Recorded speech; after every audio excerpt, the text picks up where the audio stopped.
जय गुरुदेव।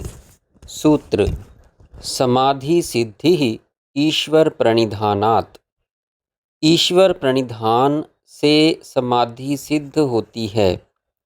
समाधि पाद में ईश्वर प्रणिधान के अंतर्गत अर्थ तथा भावना सहित प्रणव मंत्र के जप द्वारा प्रत्यक्ष चेतना की जागृति एवं अंतरायों का अभाव कहा गया है।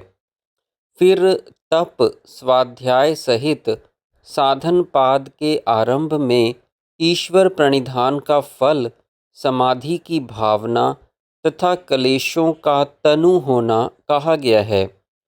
अब यहाँ ईश्वर प्रणिधान से समाधि का लाभ बताया गया है। इसका अर्थ यह है कि योग दर्शन का मुख्य साधन क्रम ईश्वर प्रणिधान ही है।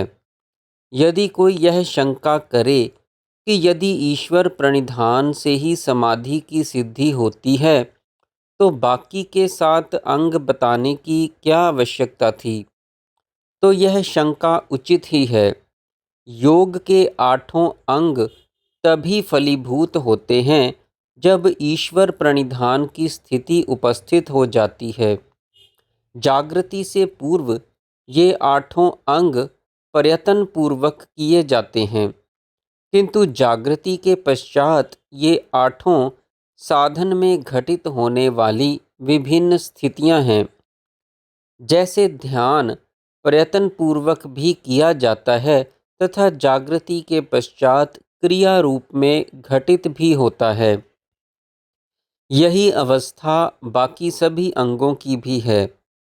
एक आसन में बैठने का काफ़ी समय तक अभ्यास भी किया जाता है, किंतु जब वैसी क्रिया होती है तो साधक घंटों एक ही आसन पर बैठा रहता है। प्रत्यक्ष चेतना की स्थिति में आने के पश्चात शक्ति प्रति प्रसव क्रम में क्रियाशील होती, संस्कार क्षीण करती एवं कई प्रकार के अनुभव कराती हुई सहस्त्रार्थ की ओर गतिशील होती है। इस क्रम में चित्त शुद्ध हो जाने पर चित्त के साथ उसके संयोग का वियोग हो जाता है।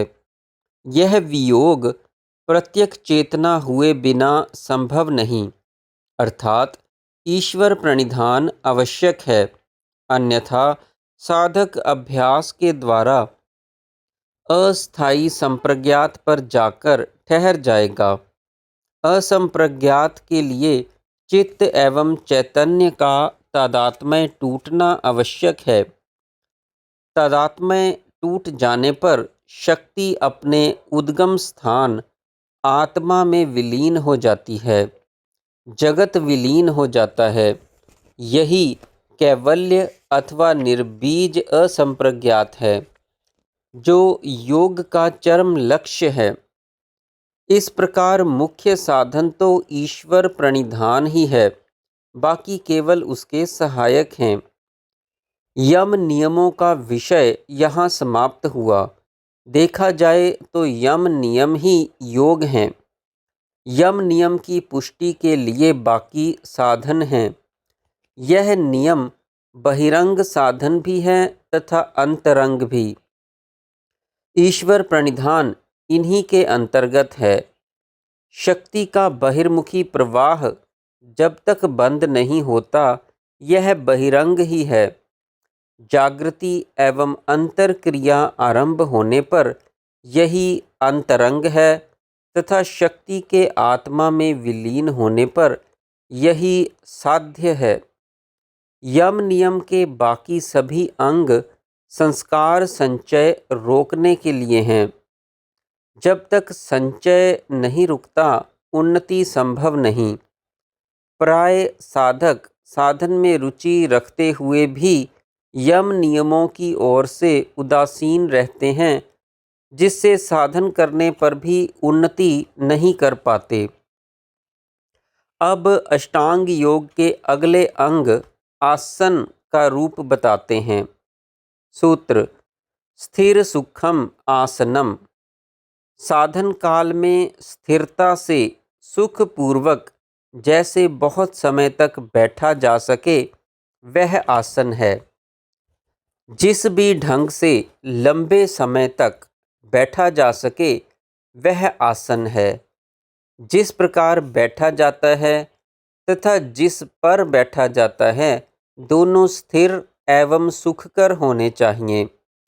बैठने का आसन यदि हिलता हो अथवा उस पर कंकर, पत्थर, कांटे, चींटियां इत्यादि हों, तो वह सुखकर नहीं होगा। जिस प्रकार बैठा जाए, वह भी स्थिर एवं सुखकर होना चाहिए। किंतु आसन से पूर्व ईश्वर प्रणिधान कहा जा चुका है। प्रत्यक चेतना होने के पश्चात शक्ति की क्रियाओं में हिलना, कांपना, डोलना, उछलना, सिर मारना आदि अनेक क्रियाएं घटित हो सकती हैं, जिनमें एक आसन का स्थिर रह पाना कठिन है। बैठने का आसन तो स्थिर एवं सुखकर हो सकता है, किंतु जिस प्रकार से बैठा जाए उसके बारे में शंका है। इसका अर्थ यह है कि सर्वप्रथम शक्ति की क्रियाओं में चित्त के रजोगुण का जोर टूटने दिया जाए। चित्त की सत्वगुण प्रधान अवस्था में अनायास ही क्रियाओं में स्थिर आसन की क्रिया होने पर स्थिर आसन की अवस्था प्राप्त हो जाएगी। यह ठीक है कि जब तक उग्र, सौम्य अथवा मध्यम शक्ति की क्रियाएं घटित होती रहेंगी, तब तक समाधि की अवस्था उदय नहीं हो सकती। उसके लिए तो शांत, स्थिर ढंग से आसन आवश्यक है, किंतु अभ्यास से आसन की प्राप्त स्थिरता अस्वाभाविक होगी तथा क्रियाओं में आसन की प्रकट अवस्था स्वाभाविक। साधक को इस बात का भान नहीं कि उससे कौन से आसन में समाधि लाभ होगा। वह अपनी सोच समझ के अनुसार कोई आसन चुनकर अभ्यास आरंभ कर देता है। वह आसन उसकी चित्त की स्थिति के अनुकूल भी हो सकता है तथा प्रतिकूल भी। अतः यही सर्वोत्तम है कि आसन का निर्णय शक्ति की क्रियाओं पर छोड़कर शक्ति के प्रति समर्पित हुआ जाए।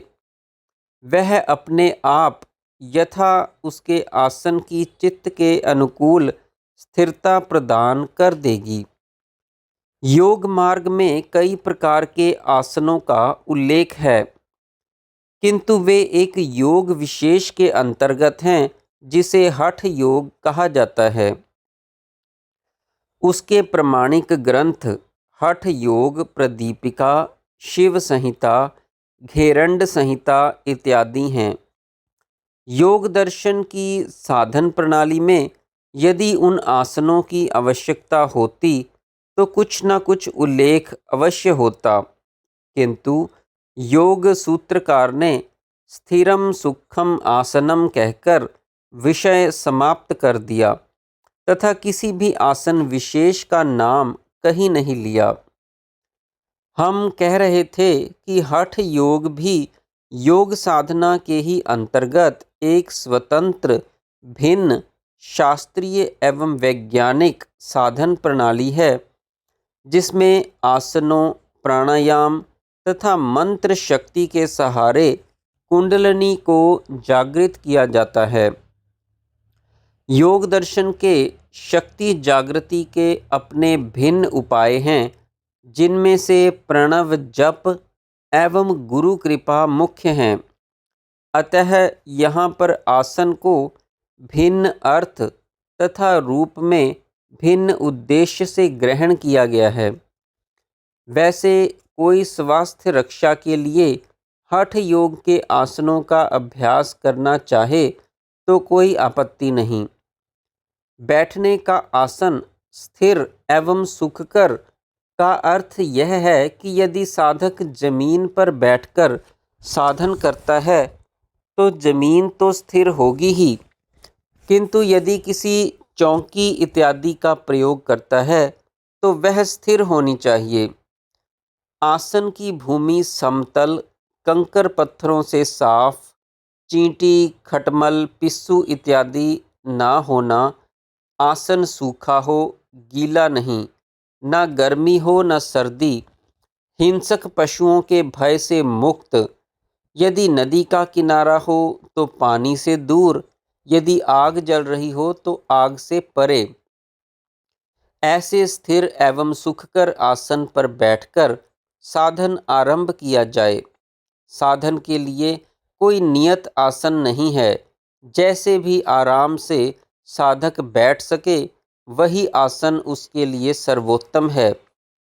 यदि कोई सहारा या तकिया नहीं लें तो अच्छा है, क्योंकि सहारे से नींद आ जाने की संभावना होती है तथा शक्ति की स्वतंत्र क्रियाओं में विघ्न उपस्थित हो सकता है। क्रियाओं में स्वतः ही स्थिर एवं सुखकारक आसन प्रकट हो जाएगा। आसन का यह भी अभिप्राय है कि साधन बैठकर करना चाहिए, किंतु क्रियाएं आरंभ हो जाने पर शक्ति जिस भी आसन को साधक के लिए उपयुक्त समझेगी वैसी ही क्रिया प्रकट हो जाएगी।